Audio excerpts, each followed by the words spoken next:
इधर रख दे।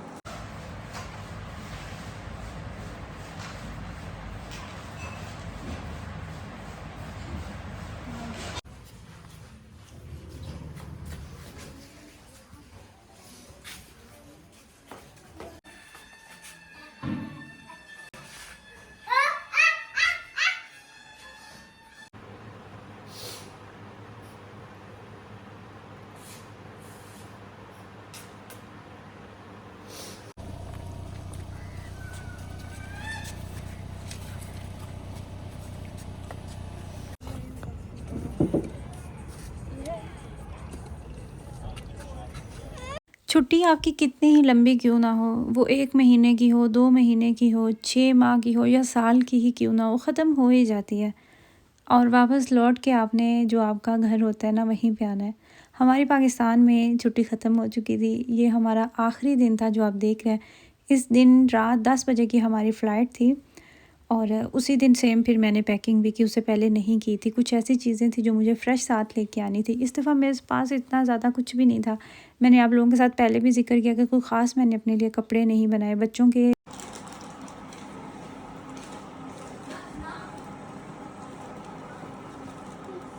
इधर रख दे।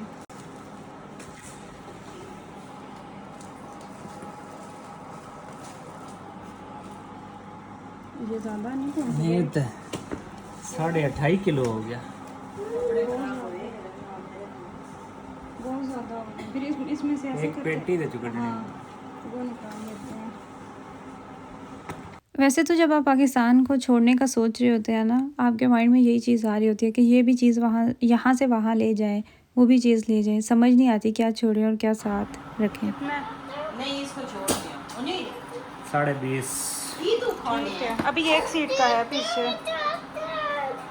23 kg पर पर्सन हमें इजाज़त थी 7 सामान लेके आने की और 4 हमारी सीट थी। और जितना कुछ मैंने जमा किया हुआ था ना कपड़ों को छोड़ के, तो मुझे लग नहीं था रहा कि ये मेरा सामान साथ आ जाएगा। इनफैक्ट मेरी सिस्टर मुझे कह रही थी कि तुमने ये जितनी चीज़ें ले ली तुम्हारी साथ कैसे जाएंगी। उस दिन मैंने कुछ फ्रेश वेजिटेबल्स ली थी थोड़ी थोड़ी, उसके अलावा मैंगोज़ लिए थे। मैंगोज़ की तो मुझे सबसे ज़्यादा थी ना, वो तो मेरी प्रायोरिटी लिस्ट पे सबसे पहले नंबर पे थे। लेकिन अल्लाह का शुक्र है, जैसे जैसे वो सारा कुछ पैक किया ना, हमारा सामान बड़ी आसानी से आ गया। इनफैक्ट 2-4 kg कम ही थे। उसके बाद तैयारी मेरी थी कि मैंने मेहंदी लगवानी है। मेहंदी के बगैर तो मेरी तैयारी जो है ना वो अधूरी, हालांकि मेहंदी रखी हुई है यहाँ पे, लेकिन इस तरह की मैं लगा नहीं सकती। तो स्पेशल एक बहुत ही प्यारा सा बंदा है मुझे मेहंदी लगाने के लिए और बहुत ही प्यारी सी मेहंदी भी लग गई। सब कुछ बुरा लग रहा होता है, मतलब कुछ भी आपको अच्छा नहीं लग रहा होता। ये जो एक टाइम होता है ना, जो आपने पाकिस्तान को छोड़ के निकलना होता है, जो निकलने वाला सीन है ना घर से, सबको मिलना और जाना, ये इतना मुश्किल होता है। वो मेरा बस नहीं चल रहा था कि मैं सोच रही थी कि मैं किसी को मिलूँ ही नहीं, मैं कैसे जाऊँ, मेरा दिल ऐसे बहुत बुरा हो रहा है। सुबह से उठी थी ना तो बस माइंड में वही चीज़ें आ रही थी कि आज चले जाना है, आज आखिरी दिन। और हर बात पे वही हो रहा था कि अभी साथ खाना खा रहे थे तो साथ मेरा भाई बैठा हुआ था और एक साइड पे मेरी बहन बैठी हुई थी। तो हम यही कह रहे थे, मैं उनको यही कह रही थी कि इसके बाद पता नहीं अल्लाह ताला का कब हुक्म होना है, कब हम एक साथ बैठ के खाना खाएंगे दोबारा से। बच्चे इतना एक्साइटेड थे पाकिस्तान से आने के लिए। अबराश ने, हमें घर से निकलना था 5 बजे तकरीबन और ये 2 बजे का तैयार होके घूम रहा था। लेकिन जब जाने का टाइम हुआ, मिलने की बारी आई, तो ये ख़ुद दोनों इतना सैड हो गए, इतना ये भी रोए, इतना रो के आए। तो मैं उन्हें कहती कि मैं तो अपनी मामा को छोड़ के आ रही हूँ, अपनी बहन को छोड़ के आ रही हूँ, तो आप लोगों को क्या मसला है, आप लोग इतना क्यों रो रहे हैं। इन्हें फिर मैंने वो किया था कि बस करें, अब हमारे जाने का टाइम हो रहा है, बस बहुत हो गया। मेरी शादी को इतना अरसा हो गया, अब मेरे माशाल्लाह से 3 बच्चे भी हो गए हैं और इन सारे सालों में हिसाब ही नहीं कि कितनी दफ़ा मेरी रुखसती हो चुकी है। और मैं इस दफ़ा फिर मैं मजाक कर रही थी कि मेरी रुखसती का टाइम आ गया, आप लोगों ने मेरी रुखसती करनी। और जो मेरा छोटा भाई है, जब मेरी शादी हुई थी ये बहुत छोटा था, कोई 5-6 साल का होगा। तो मैं उसके साथ हंसती हूँ अक्सर, मैं कहती हूँ कि उसामा तुमने होश संभाला है तो मेरी रुखसती होती तुम देखती आए हो, जो पहले वाली हुई थी तो तुम्हें याद नहीं है। तो इसके बाद जब भी हमने जाना होता है सेम वही प्रोसेस चल रहा होता है। ये कहना बिल्कुल गलत है, आपका दिल लग जाता है, आपके बच्चे हो जाते हैं, फिर आपको वो चीज़ नहीं रहती। ज़ाहिर सी बात है, आपका घर होता है, आपको पता होता है आपने वहीं पे रहना है। लेकिन ये जो चीज़ होती है ना मिस करने वाली, या तकलीफ़ जब आपको होती है अपनों को छोड़ने की, ये कभी नहीं चेंज होती। खैर हम घर से निकल चुके थे, सामान हमारा सारा गाड़ी में शिफ्ट हो चुका था और सामान मैंने कोशिश की हुई थी कि जो हैंड कैरीज हैं वो तो मैं लाइट से लाइट रखूँ, उनमें ज़्यादा चीज़ें मैंने रखी ही नहीं थी।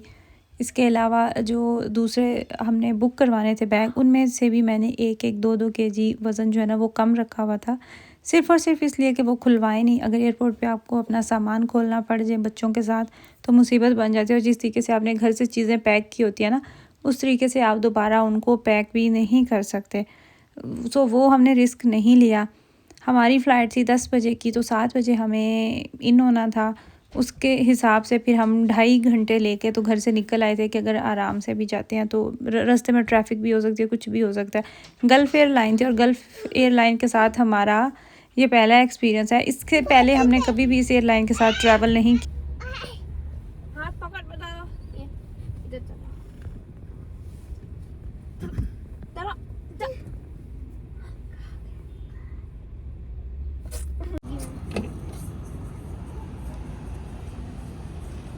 वही वाला एयरपोर्ट है जिसमें आप पहले गए थे,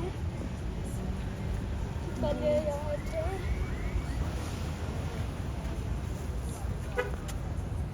जब हम एयरपोर्ट पे पहुंचे तब तो बहुत रश था, अच्छा खासा रश था, गाड़ियाँ भी थी, पार्किंग नहीं थी मिल रही, दूर जाके हमने पार्किंग लगाई। लेकिन जैसे ही हम एयरपोर्ट के अंदर गए तो मैं तो इतनी हैरान हुई, ज़िंदगी में पहली बार लाहौर एयरपोर्ट पे मैंने इतना सन्नाटा देखा। जब हम पाकिस्तान गए थे तब टोटल 3 एयरलाइंस थी जिन्होंने लैंड किया था हमारे साथ जो आई थी, तब इतना रश नहीं था, तब भी थोड़ा बहुत था, वरना तो ऐसे होता है कि आपको पाँव रखने की भी जगह नहीं मिल रही होती। लेकिन इस दफ़ा तो बिल्कुल ही मतलब कि वो सन्नाटा था, हमें इंतज़ार करना ही नहीं पड़ा, शायद टाइम ऐसा था या कुछ भी। खैर यहाँ पे मेरा फिर भी एक बैग जो है ना वो उन्होंने खुलवा दिया था, कुछ ऐसी चीज़ मैंने रखी हुई थी, वो उनको डाउट हो रहा था, मैंने बताया भी था, लेकिन इसके बावजूद उन्होंने कहा कि नहीं, हम आपका बैग जो है ना वो खोल के देखेंगे। तो वो जो एक थी लेडी थी, उन्होंने कहा कि मैं आपकी हेल्प भी कर दूँगी दोबारा इसको पैक करने में, वो मैं आपको जर्मनी पहुँच के दिखाऊँगी कि वो क्या चीज़ थी जिसका हमें इतना मसला बना था, और उसी चीज़ की मुझे सबसे ज़्यादा टेंशन भी थी। हम अंदर गए हैं, कोई रश नहीं था, सिक्योरिटी हमने क्लियर किया, बिल्कुल खाली थे सारे उनके जो मतलब थे वो खड़े हुए थे, कोई मसला नहीं बना, अल्लाह का शुक्र है। उसके बाद हम जब यहाँ पे अपना सामान बुक करवा रहे थे, यहाँ पे भी हमारे सामने 1-2 फैमिलीज़ थी और एक आई थी बाद में, उनको वो जो प्रायोरिटी पे वो जो लेके आते हैं प्रोटोकॉल जो जिनको देते हैं, तो वो मैंने कहा कि नहीं, हम लाइन में लगे हुए हैं, आपने दोबारा हमारे पीछे आएंगे, हम पहले किसी को भी नहीं जाने देंगे। वो वहाँ पे भी हमें कोई टाइम नहीं लगा, हमने सामान जो है ना, जब हमारी सिक्योरिटी क्लियर हुई उसके बाद हमने अपने जो बैग हैं वो उनको मैंने डबल रैप करवाया। उसके बाद फिर हमने अपना सामान बुक करवाया, अल्लाह का शुक्र है सामान हमारा ज़्यादा नहीं था, बोर्डिंग पास हमें मिल चुके थे। जो नेक्स्ट बोर्डिंग पास थे बहरीन से, जो नेक्स्ट वो हमें नहीं मिले थे, वो दोबारा जाके हमने वहीं से ही लेने थे।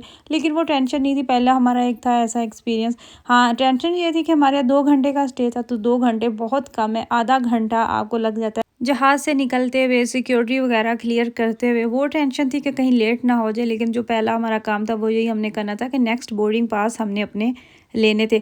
अभी हमारी फ़्लाइट में हम 8:30 बजे तक फ़ारिग हो चुके थे और हमारी फ़्लाइट थी 10 बजे, और वहाँ से भी वो आधा घंटा लेट हो चुकी थी।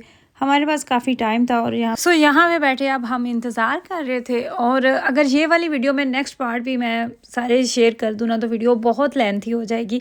सो नेक्स्ट पार्ट के लिए नेक्स्ट वीडियो में दुआ में याद